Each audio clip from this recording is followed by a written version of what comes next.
Good night.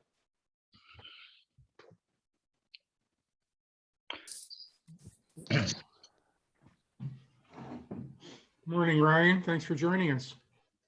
Yeah, thank you for having me.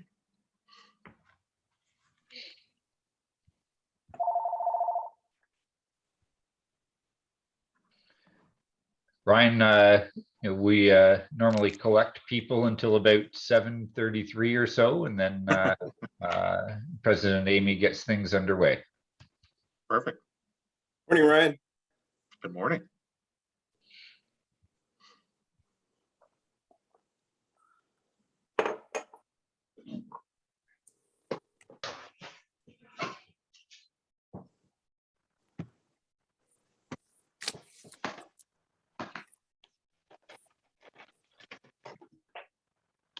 Good morning, everybody. Hold on. Where am I?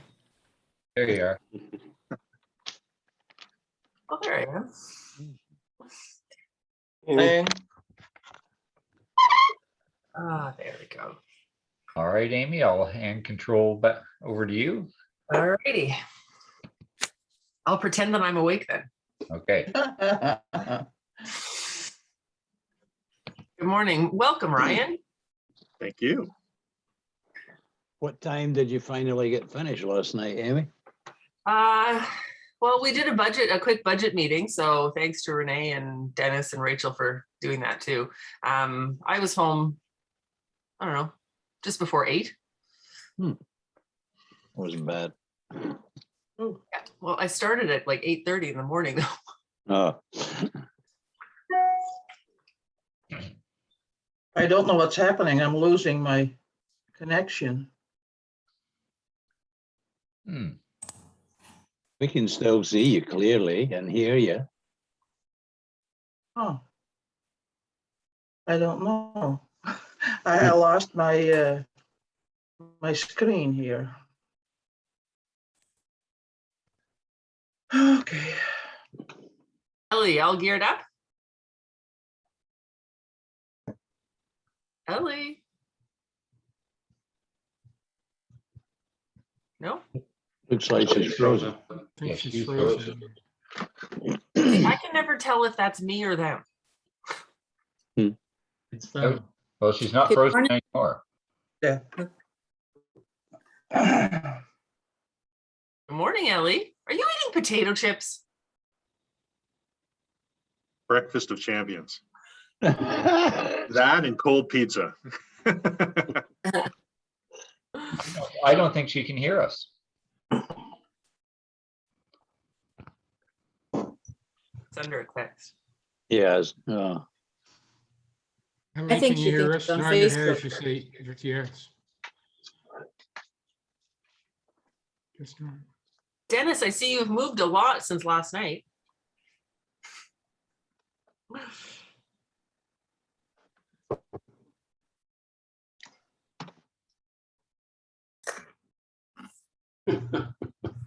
When are we going to be back in person, Amy? Ellie, can you hear us? So Don, we're working on it. Trinity's getting ready to, well, they opened Saturday or Sunday for their first worship. So there's that. We have a couple of other options coming in as well. But we have a board meeting tomorrow night. Sorry, I got to let people in and I don't know how to do this yet. I'm still, we had to postpone the meeting last week just because I had to deal with Gil Rickard. Right. So hopefully within a couple weeks.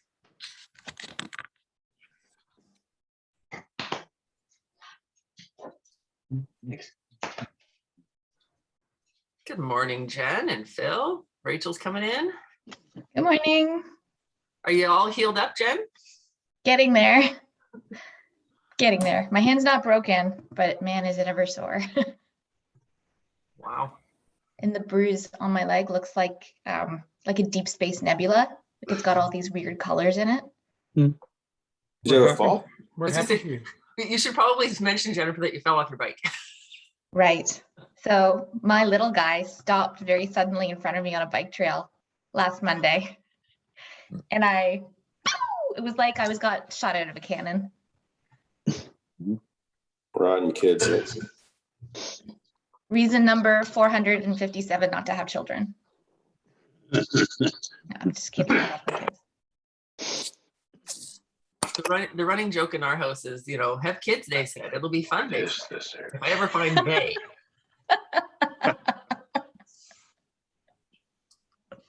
Oh, Ellie must have popped back out and coming back in. I do have to pop off pretty quickly after I give the invocation because I'm going into the office today for the first time in like 18 months. So excited. You're all To see- dressed up too. Like real people. Is it? Oh, no, we still got a couple. My luck is probably I'm going to be the only one in the office. Ellie, can you hear us now?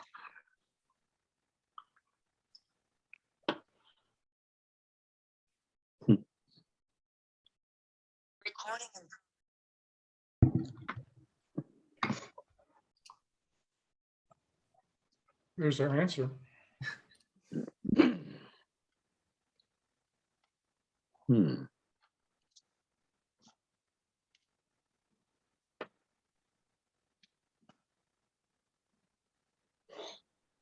Alrighty.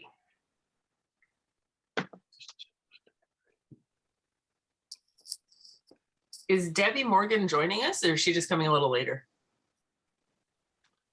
I No? have every indication that she's joining us. Yeah. Oh, well, she'll show up. I sent her a note.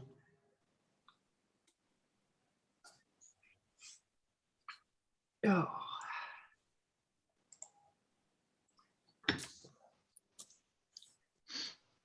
All right.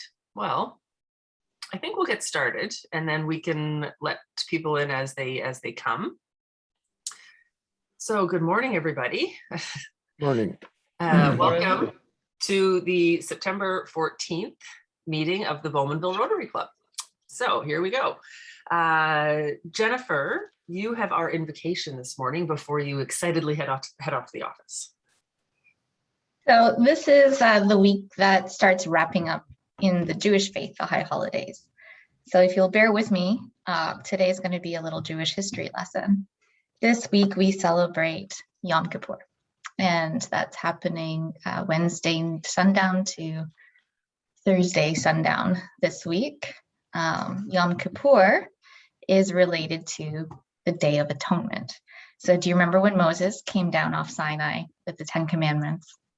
And he, in the famous movie, comes in and all of the Israelites are sinning and they're worshiping idols and it's chaos and mayhem. And they realize that they've lost their faith in God. They lost their faith in Moses and they felt really bad. And that is the Day of Atonement. So that is why we celebrate one day every year where the Jewish people atone for their sins. It's a day of reflection, of deep prayer, of no work, and of fasting. So you deprive your physical body of all the pleasures in order to focus on the soul. And that's the intent of the day. It's a day to ask God and people in your life for forgiveness for things that you may knowingly or unknowingly have done during the previous year that you should ask forgiveness for. So what do you say to someone when who's Jewish? If you know they're fasting, well, you could say, and I might not pronounce this right because I don't speak Hebrew, but Gamar Chatima Tova, which is may you be sealed in the book of life. Something that's a little bit easier, you would say, have an easy fast. So in English, have an easy fast for someone that you know is fasting on the day, who's observing the day fully. Or you could just say Yom Tov, which is have a good holy day if you know the person is not fasting. So there are a number of things that you could say for your Jewish colleagues, your Jewish friends, to acknowledge the fact that this is the holiest day of the Jewish calendar year. Very good. Yeah, I Thank you. like that. All right. So also welcome to our guests. We have Ryan Berry, who's joining us from the Toyota parts plant. That's as much as I know. I'm sure we'll find out a lot more later. And to Debbie Morgan, who's joining us from Whitby Sunrise, who's going to be giving us a little information about the Rotary Partnerships and Service Project. So welcome to everybody. And this morning we are going to toast. So to Her Majesty the Queen. The Queen, And to Canada and Rotary International. Canada, Rotary Canada International. Rotary International. Pauline, can you share with us any birthdays and anniversaries we might have? President Amy, I would love to share some celebrations, but there's absolutely zero celebrations this week. Oh, that was quick. Yeah. All right, so I'm going to turn this over to Don Gleed, who is going to better introduce our speaker since I know very little. Good morning. Well, it's my pleasure to introduce Ryan Perry, National Manager of Parts Operations for Toyota Canada. Ryan joined Toyota Canada in 2013, managing the Western Canada Parts Distribution Center. He moved to Toronto in 2018 as National PDC Manager. Now, PDC stands for Parts Distribution Center, and in the Toyota world, they are the gurus of acronyms. So Ryan may slide a few acronyms in there just as a natural reaction because they use them all the time. Ryan is 26 years in the supply chain distribution industry. Prior to joining Toyota Canada, he spent 3 years with Loblaws and 15 years with the Future Shop Best Buy Group.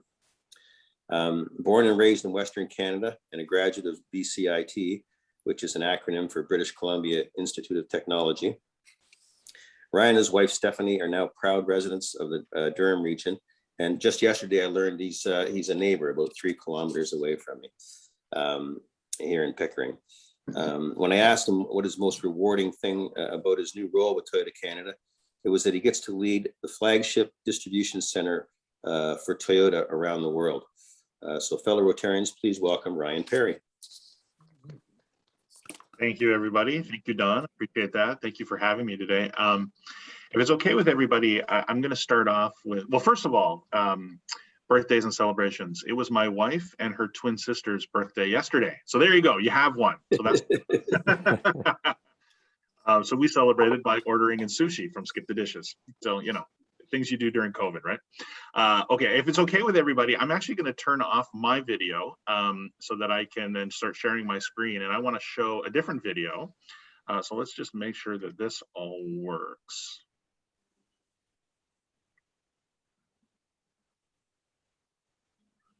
And then let's move these off to the side. Can everyone see my screen there?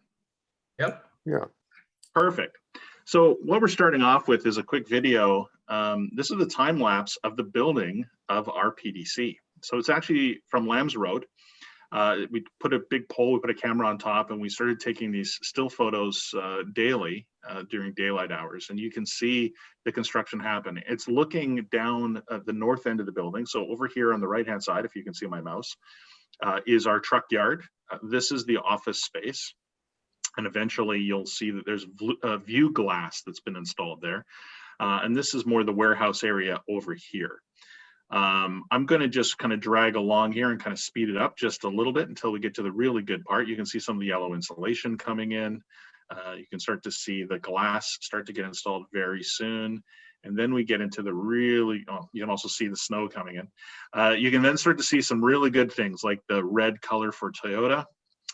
And then the red stripe, and then paving, and then eventually what's really cool is you start to see Toyota written in that front section there. So we'll let this one play out. There we go. Now they're starting to put up the Toyota name. And so that's what the building looked like at the end of construction when we kind of took possession of the building. And this is what it looks like today. So this is our Eastern Canada PDC. Now, the next slide that I have is an aerial shot that we took this summer. So this is the full facility. So as I was showing in that time lapse, this is our truck yard. You can see the lines that we have painted here for safety. You'll also see over here a better view of, this is our rooftop garden. Drought resistant vegetation has been planted up there, and some seating for associates to sit during lunches and breaks and just kind of get in touch with nature again. All of the grass, all of the trees, all of the plants that you see is all drought resistant. We don't have any irrigation in the building. During our first year, we did have to hire a truck to come in and water just to make sure that all the roots held up. But from this point on, it's purely drought resistant. You'll see some of our larger parking spaces for accessibility. You also see our charging stations for electric vehicles. And over here in the corner, you're going to see a water cistern that we're going to talk about later. You also see a lack of solar panels up here. Those are being installed in October. If we've all learned anything about supply chain, it's that getting things from Asia takes a little longer than it's supposed to. So we're still installing that later this year. So a little bit about who we are, what we do. We have 2 PDCs across the country, Western Canada and Eastern Canada. And ultimately, we get most of our parts, about 95% of our parts, from Toyota Motor North America, or TMNA, from California and from Kentucky. Now, those 2 facilities, the Western Canada PDC services 75 Lexus and Toyota dealers in the Western provinces, and then the rest of the provinces from Manitoba east is serviced out of our facility in Bowmanville, and we do 211 dealers there. Now, I put in a quick little number slide. Some people love numbers, so I'll just talk really quickly about this. We have 87 team members in the building, plus 7 operations leaders, as well as 3 managers. We also have 30 office staff that are currently working from home, so they'll eventually come in that building once COVID finally goes away. From an outbound perspective, we have 16 what we call DDS, or dedicated delivery service routes. What those mean is that the carrier, the driver, has keys to the dealership and actually leaves the parts overnight on their own, unattended. Then we have 7 less than truckload routes, which are generally mixed with other companies, the goods on the trailer with other companies, and they're going to smaller, more remote dealerships across the country. On average, we pick between 11,000 and 12,500 tasks every day. And from a receiving side, we receive between 4 or 5 trucks from Kentucky and 1 to 2 trucks from California, on average doing about 4,500 put away tasks each day. Now, the good stuff. Why did we build a new PDC? Really 3 reasons. 1, safety first mindset. Our old building in Scarborough, which is where we came from, when we had been there for almost 50 years, that facility did not live up to Toyota global safety standards, ultimately. The building was older than those standards themselves. The second was, we decided that we were going to do a building. We wanted to take up the Toyota 2050 environmental challenge. And then we also, as a mobility company, really wanted to ensure that we made a building that was accessible for everyone. So here are photos of our old building in Scarborough. And as much as there's some very key, Toyota elements to this, you can see it's extremely congested. There is absolutely no separation in these aisles between where people would go and where material handling would go. You can see all the reach trucks are actually parked on the dock where people would load up these cages. Very, very, very congested. And this is a shot of the new building just after we took possession. So as you can see here, we have all this yellow railing that separates all the people who are driving powered equipment from people on this side that are not, and they're pushing carts. You'll also see a series of conveyors and rollers.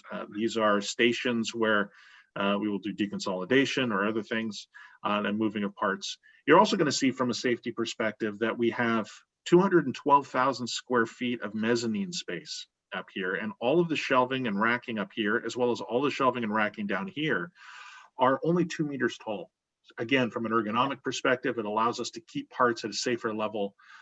Also eliminates the need to replenish with a forklift, which also helps us separate where people go and where machines go, as well as separating different types of machinery.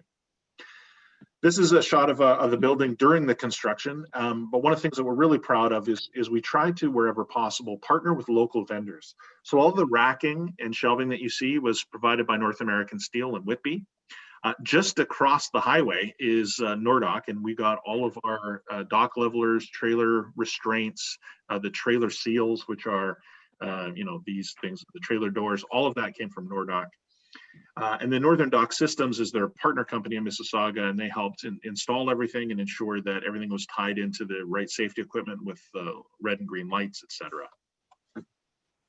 Now, these are some of the certifications that we've received so far.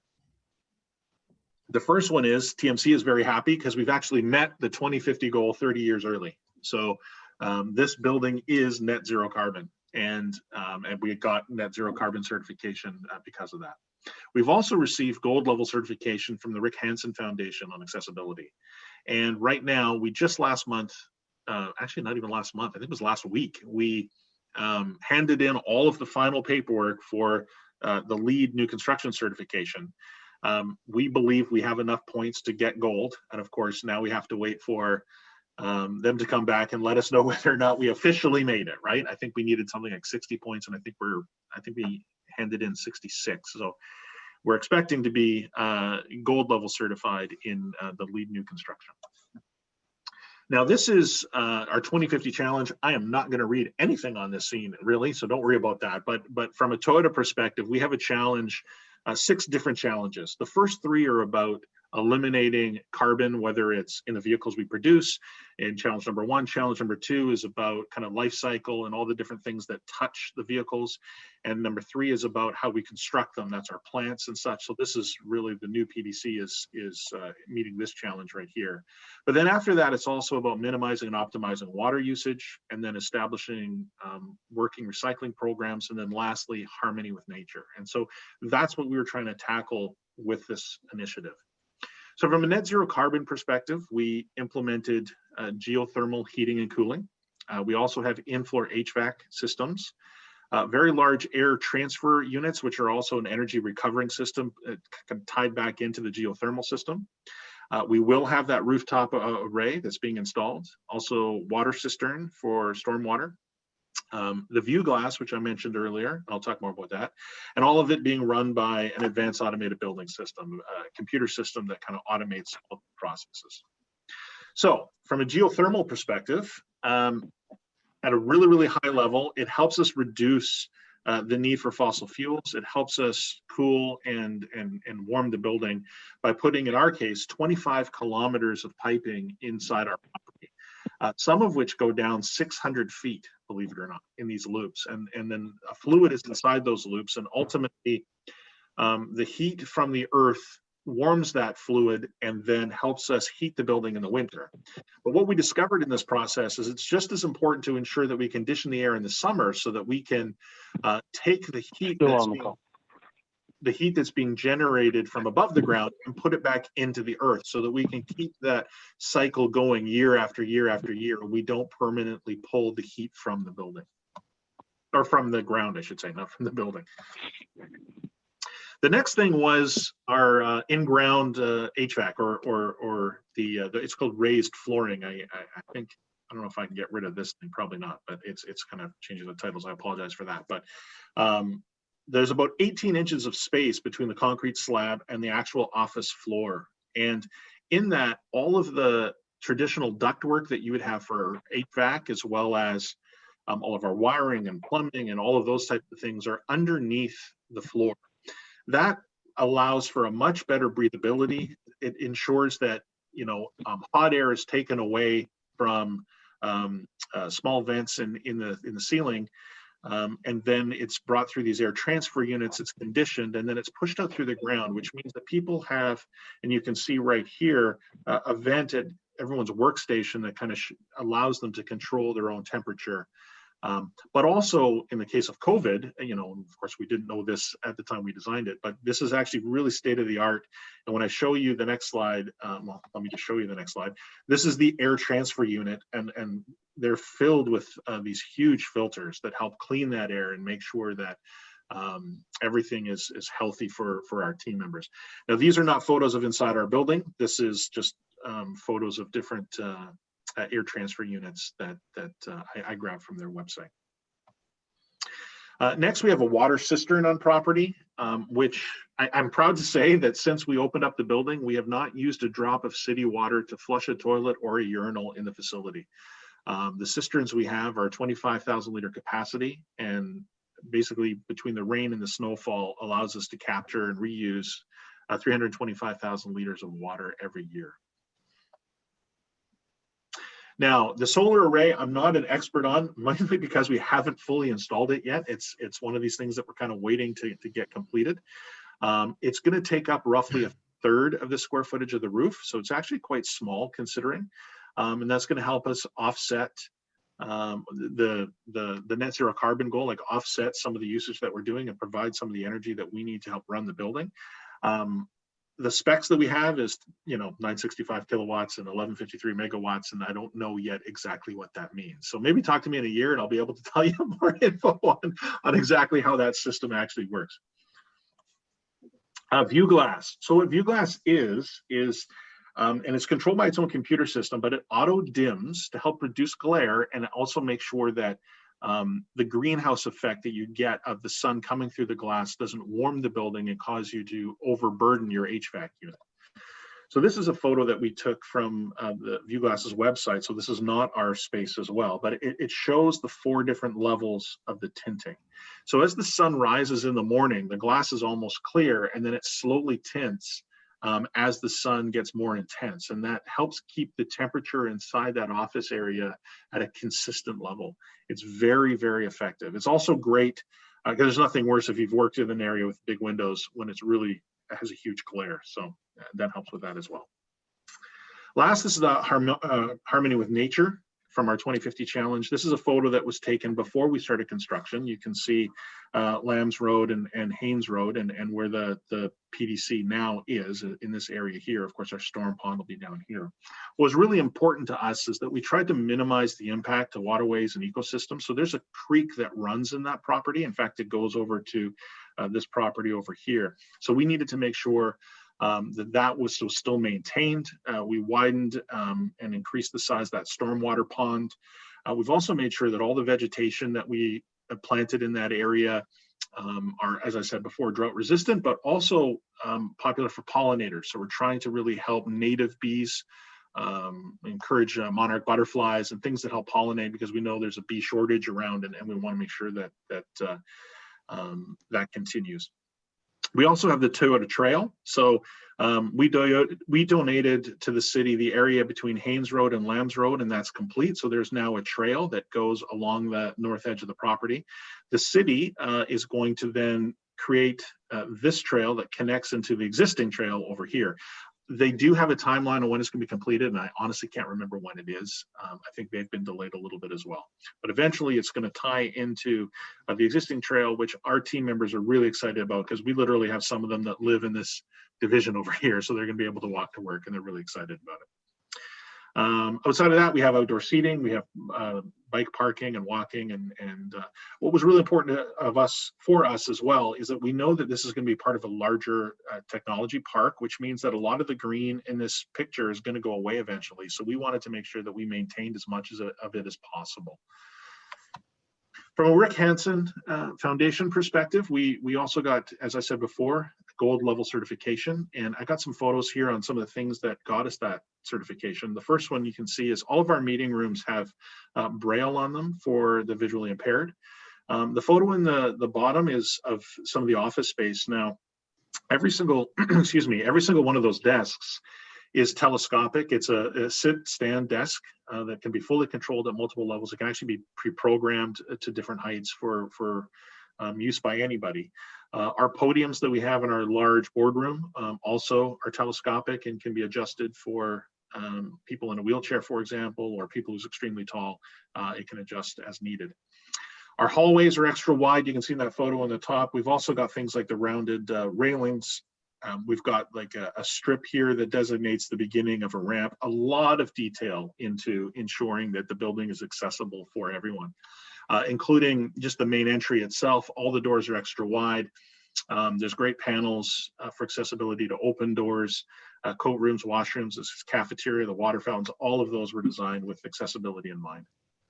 Now our elevators are, the one elevator that we have, and all the stairwells are designed to be accessible to everyone. They have rounded railings as opposed to flat ones that are harder to grasp. They have markers for people with visual impairment. So for example, as you come to the edge of the stairs, you'll see raised dots so that anybody who is visually impaired will see that the stairs are there. We have rescue stations and aid stations in the stairwells as well. Extra wide parking spots. And then of course, this is the seating area that we have at the south end of the building, right on baseline. And as you can see, there's a walk trail that goes through here as well. But all of these benches have been designed with accessibility in mind, really low profile, but also there's a concrete space beside them for somebody with a wheelchair or any kind of device that they need for mobility. And that ultimately is, oh, sorry, one last slide.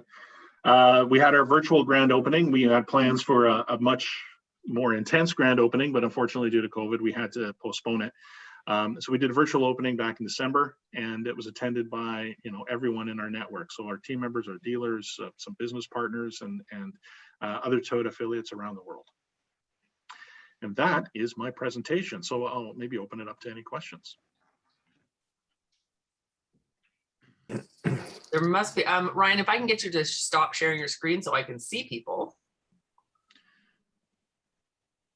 There we go. Hopefully that There we worked. go. All right, I know there's going to be questions because this is pretty exciting in Bowmanville. Ellie? Yes, I'm just curious, who was the architect engineers for this building?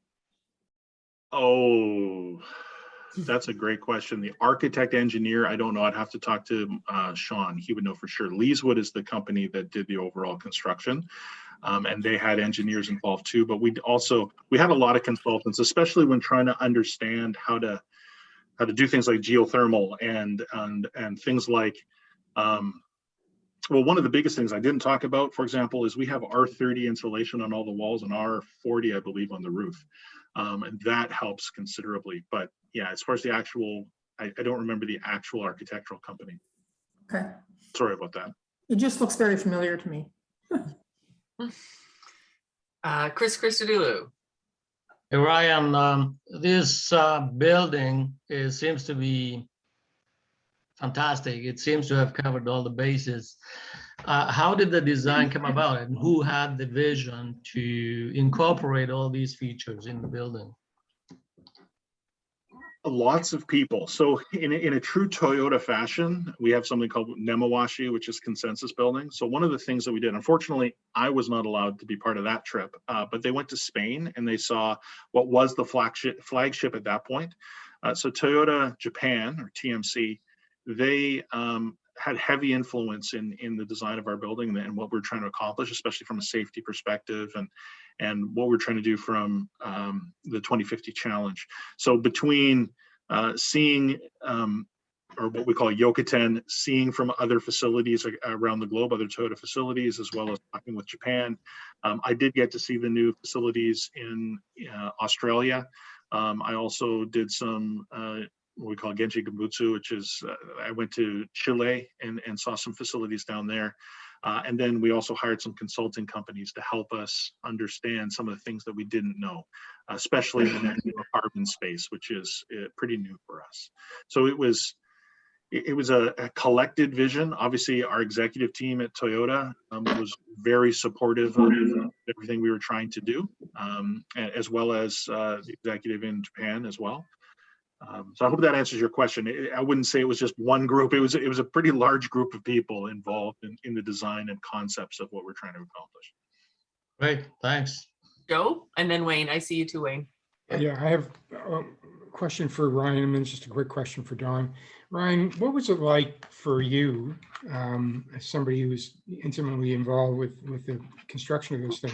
What was it like for you to be at that opening and finally have it open and look around and say, wow, what a place? I mean, can you describe what that was like for you? A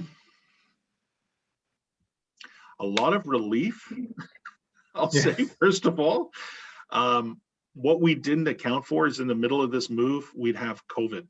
Sure. So all of our plans of how we were going to transition into the building, we worked really hard to come up with a strategy, for example, to move all the parts from Scarborough into this facility and minimize impact to dealers. And, it's impossible to eliminate all impact, but we tried our hardest to minimize. We created a committee to get feedback from dealerships, for example, and understand how all these changes were going to happen. We ended up almost doubling our inventory in that period. We ordered parts directly into that building, even when they were in the old building. We did a whole bunch of different things. And then COVID happened, and we actually had to shut down the site for a while. So I had employees in there. It was still a construction site, but they were filming some of these videos. They were doing different things. and we had to shut it down because the government said that it was a construction site and it had to be shut down for a month and a half or whatever it was. So by the time we officially had that grand opening in December, it was a huge relief because we finally got it done. And it took a little longer than we expected because of all those delays and challenges. But I mean, that's ultimately what we're all about, is overcoming challenge, right? So, That's so that great. was huge. Then Well, I guess beyond sure. that, just a lot of pride, because it is the flagship, and there is no other Toyota facility quite like this one. It's a little bit different from everybody else, especially from the net zero carbon. The actual warehouse side of it, it's similar to, like I said, the facilities in Australia, as well as the facility in Spain. But the office space and everything else about it is completely unique for Toyota right now. That's great. Yeah, congratulations. It's really, it looks like it's really something. And I just have a quick question for Dawn. Dawn, your fellow dealers, like in PEI or whatever, they order a part, and of course it'll get there as quickly as it can, but you order a part and it's like around the corner. What's it like for you to have the distribution center right there for you?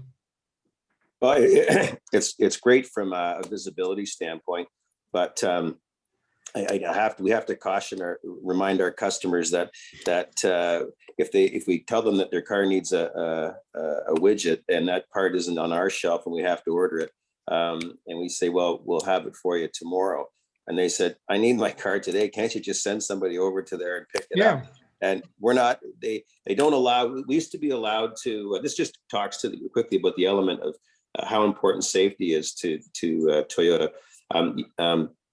Up until this opening of this facility in Scarborough, we could go to, all the dealers in the GTA could go to Scarborough and pick up parts once a day at 11 o'clock. I think the timeline was around 11. We could be there, and I think they loaded us till about 12:30 or whatnot. And so there's always a lineup of dealers picking up parts. But in one of the facilities, I believe it was in Woodstock or Cambridge, they had That's right, a pedestrian accident, and it was a fatality.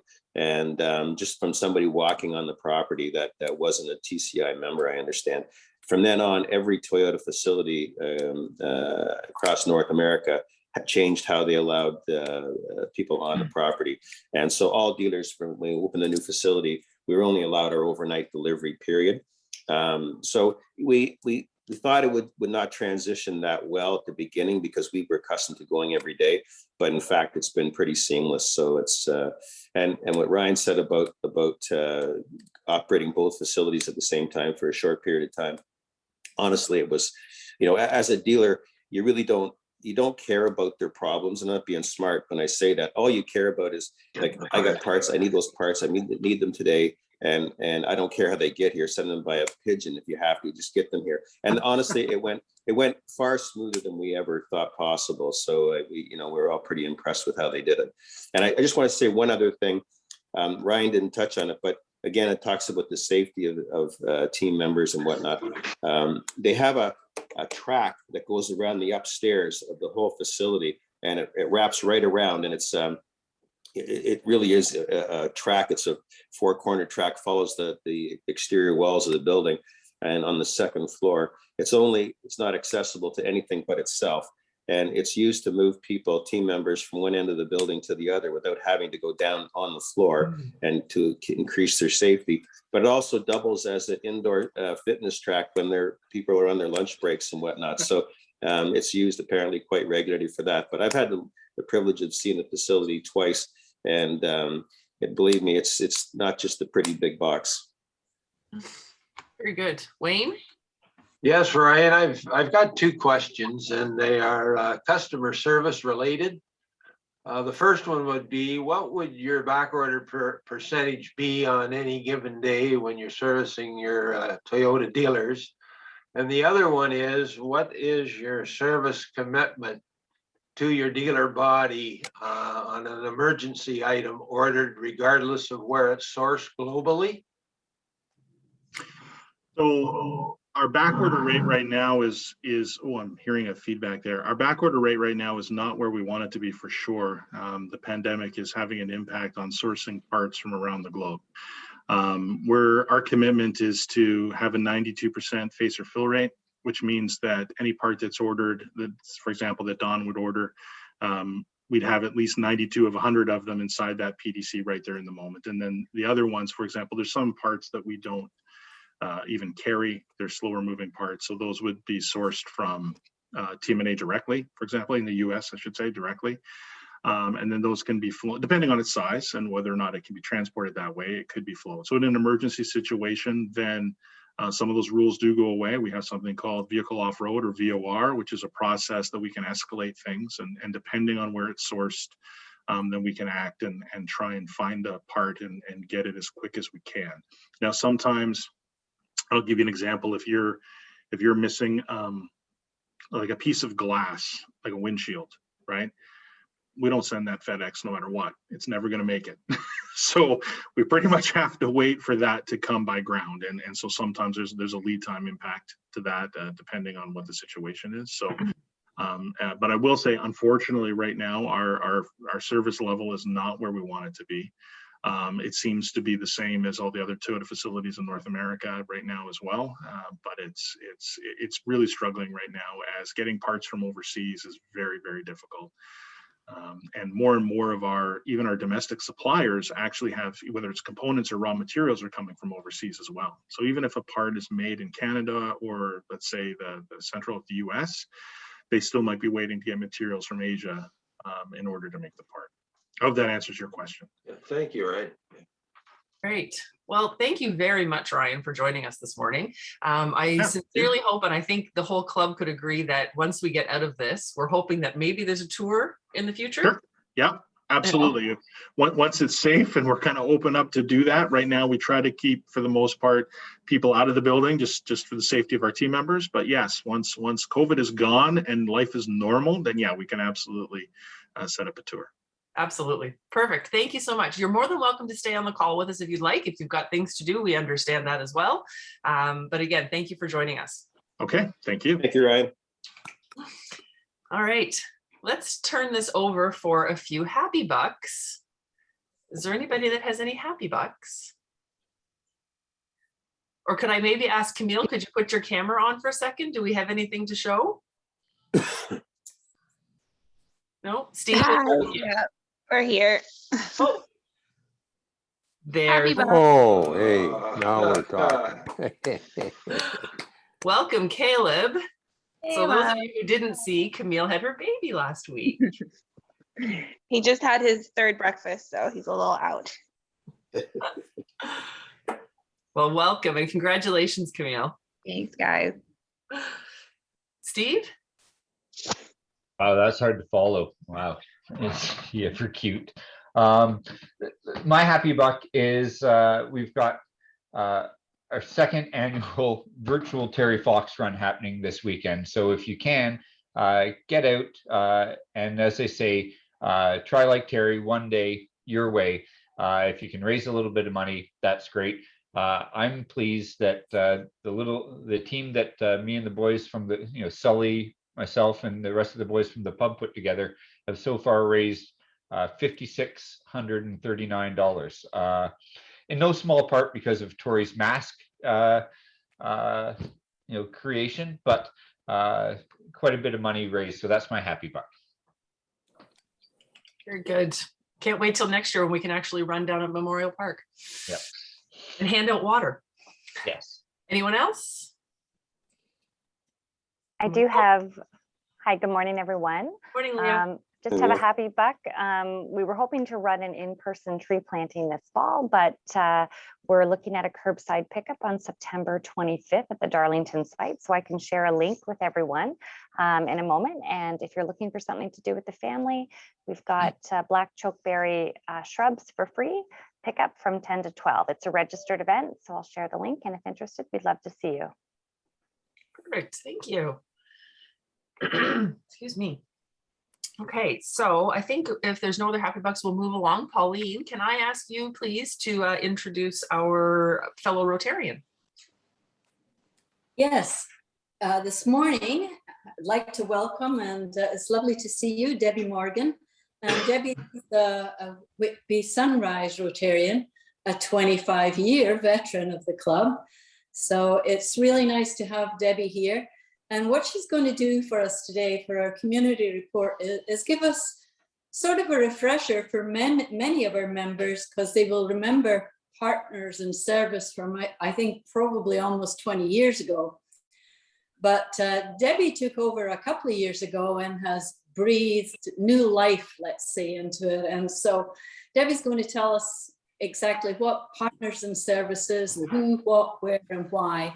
And we'll get a little update. So Debbie, please tell us what you can.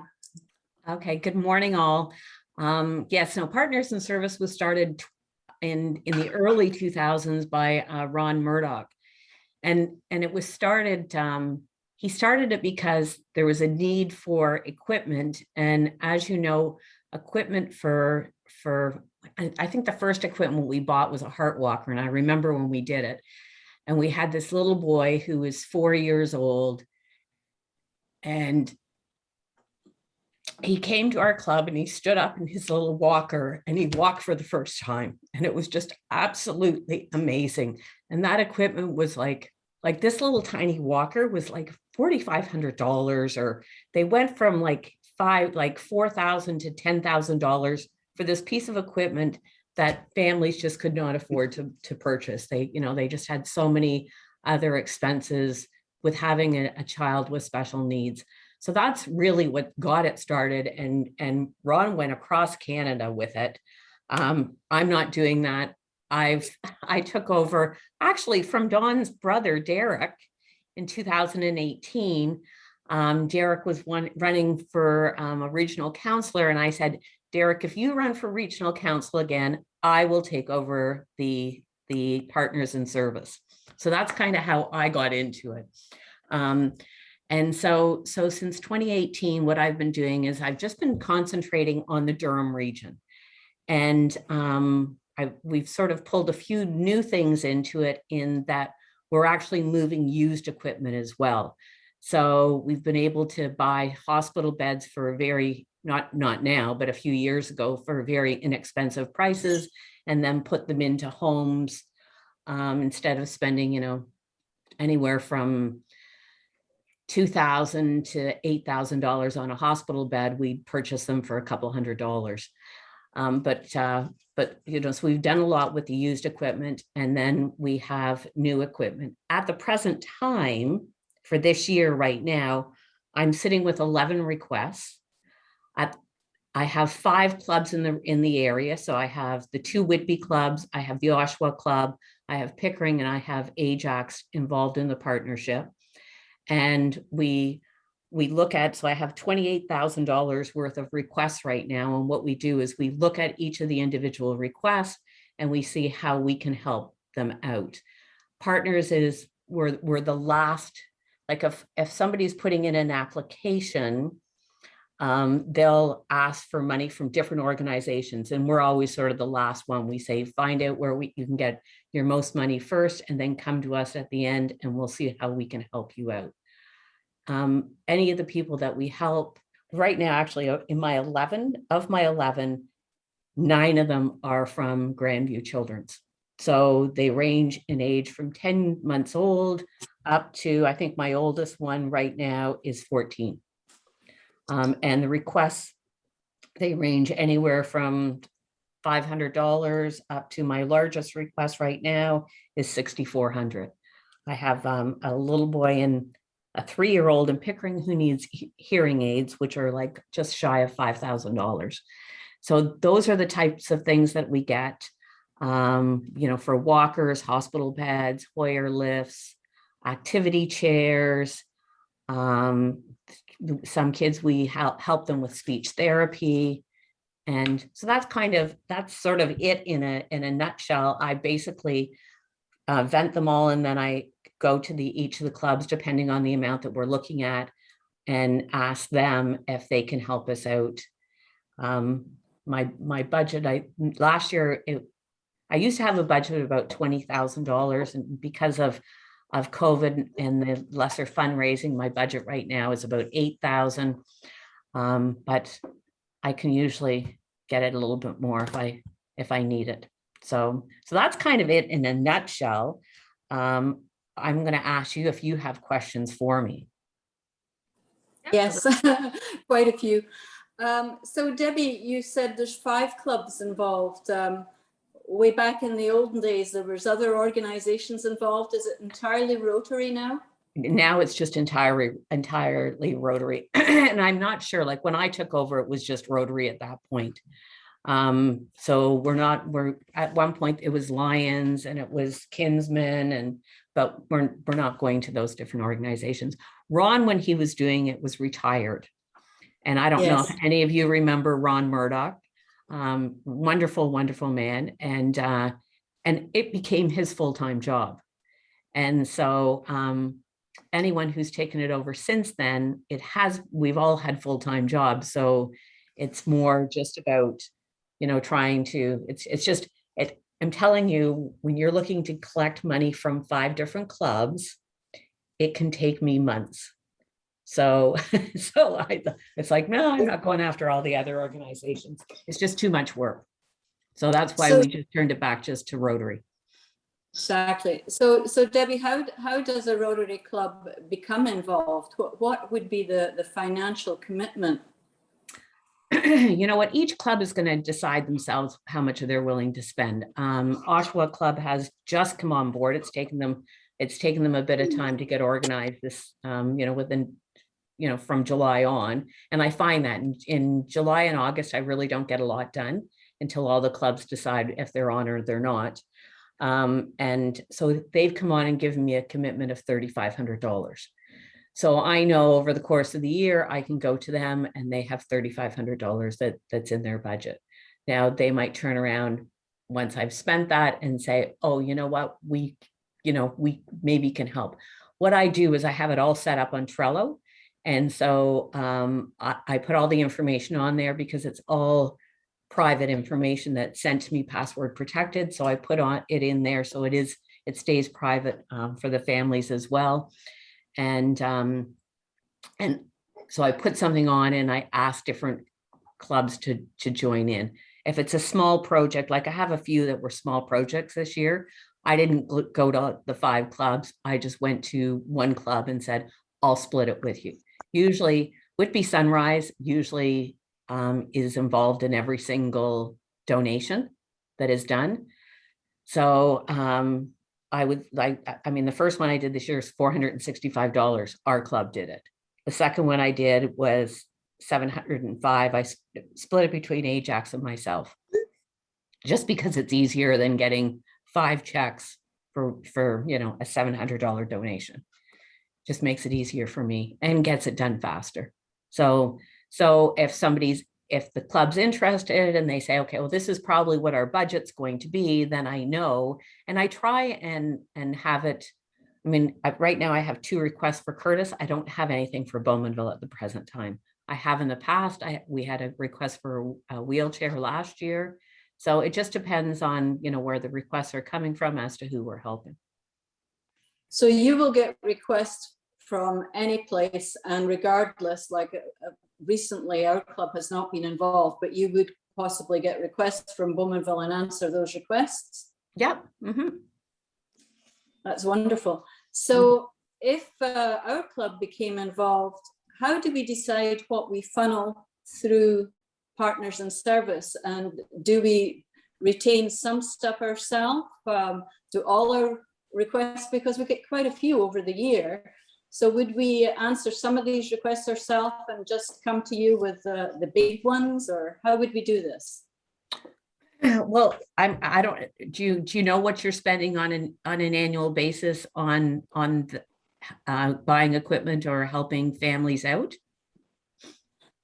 I don't have that answer. I don't know if Steve, you were president last year, if you have any idea how much was spent by community concerns and that sort of thing. Not to put anyone on the spot. No, that'd be a great question for Lyle, but he's not here. So. Yeah. But we do, and we actually have a little bit of inventory of items too. So sometimes we are able to, resolve the problem ourselves. So you mentioned that you now have new and used. So are you maintaining an inventory of sorts? Yes, I actually just on the weekend got a wheelchair given to me by a gentleman in Bowmanville. And it's actually being delivered on Thursday to somebody in Pickering that is in real need of it.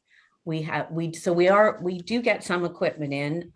Like I said, we bought 6 hospital beds, and they've gone out, and some have come back and they've gone out again. And we just picked up one recently, and I'm hoping to have it out soon. I have somebody who sort of holds it at the company, and so we try not to keep the inventory very long. We also get equipment given to us by Hillsdale, and we go through a lot of like walkers and the shower benches, that type of thing. If it comes in, I actually have do I have it handy? I've got a PowerPoint presentation of all the equipment that I have. So I send that out to Community Advantage. I send that to Grandview. I send it to Integrated, which is an organization in Pickering. I send it to them and say, this is the equipment that we've got right now. And we get it moved out into different homes. Wonderful. And on that, we just have them sign a liability. So that we're not liable, we have them sign off on it. And we don't even have them go through an application process. It's just a matter of, there's too much stuff that gets thrown into the landfill. So let's get it into places that can use it. So Excellent. Does anyone else have any questions for Debbie? Yeah, I have a question. Debbie, when you get a request that is fairly costly, who makes that evaluation and the final decision? Is it you only, or is there a group that you talk to? No, I put it out on Trello and I give it to the whole group, and all the information's there about the family. There's a full, so Partners has a 3-page application. They have to have 2 quotes. Their income has to be provided. Like, all of that information's there for them. I have a few connections, so when a request comes in, I mean, if somebody's looking to, and I used to get them all the time, but I've now taught the OTs that we're not doing that. So if a request comes in because somebody wants a $10,000 chairlift in their house, if they own the house, the chairlift's being paid by them, not by us. We're not. Omar Khalil. We're not. Sorry about that. Somebody's phoning me. We're not putting a chairlift in $1 million home. So we're very particular about things like that. So I basically vet it to begin with and then go from there. Okay, and you've talked about Trello. What is Trello? We're not familiar with that. I'm not familiar with it. Okay, it is it's an application that I don't know, one of the guys in the club started using it. And so I would invite you to join, and then you could go in and look at anything that I put you on a card for. So you have different cards for, like right now I have 11 requests. So I have different cards for each of the requests. So if there was 3 of them that I felt that you guys it might be something you'd be interested in helping us with, I would put you on those 3 cards, and you would be able to see the information on only those 3 cards. Okay. Thanks. Joe, one last question. Yeah, do the clubs only generally help with requests from their own neighborhood? Or if we signed on, would we also be, helping out if somebody in Whitby or Ajax needed something? Yeah, you know what, the clubs help with it. Like I said before, depending on the amount that it is, sometimes if it's an Ajax request and it's a small amount, I'll just split it with Ajax. But on a larger amount, then it wouldn't really matter where you are. You'd be all helping out. We might each put $500 in, or to come up with the $2,500 or whatever was needed. So yeah, so it's not necessarily just Bowmanville. John, if you're quick. Yeah, basically just to say that district are encouraging all clubs to collaborate as much as they can on things just like this. And Durham region, that's region 2, proud of the fact that we are one of the best regions in terms of collaboration. Yeah, so Debbie, I want to thank you because I know that you approached us at the club and we took it to the board, and we appreciate that you took the time to sort of explain it better for us so that we have a little bit more working knowledge. Now we're going to be going back to the board and we'll decide as a club, and hopefully, as I know Ron Dick, collaboration, collaboration, collaboration, that's his word. So yeah, so I appreciate you coming and taking the time with us this morning. Okay, thank you. Thank you. Thank you very much, Debbie. Thank you. Yeah. Steve Code, I know you've been waiting patiently. If he wants to give us a little announcement for the golf tournament this week. Are you there, Steve? Hello. No? Oh, there you are. Okay, you're on, Steve.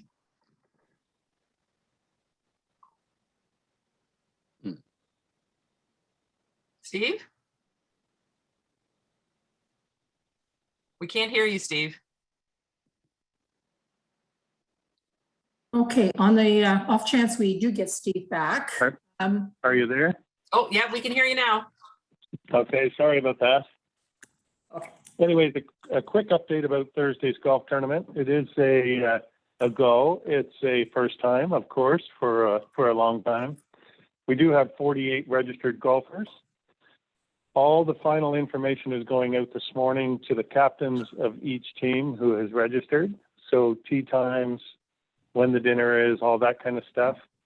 I did send out an email to Phil to help me out finding a few extra volunteers for first thing in the morning on Thursday morning for about an hour, maybe an hour and a half, from 9 till maybe 11.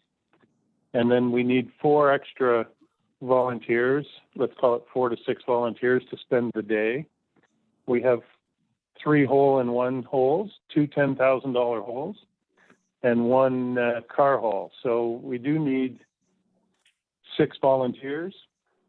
I'm pretty sure I already have 3 or 4. If you have some extra time on Thursday, come out, be there about 9 o'clock at Newcastle Golf and Country Club. If you're interested, just send me a quick text or an email, and we'll get you involved. So looking forward to a great day. Hopefully the weather holds off like the forecast says, and hope to see you there. Perfect. Thanks, Ellie. Do you have anything to add, Ellie? I just want to add, I see Peter Kennedy's on the line and Chris Cristalullo. They're both on a team, so you will hear from me. Thanks. You'll hear from me later today with an email with teams.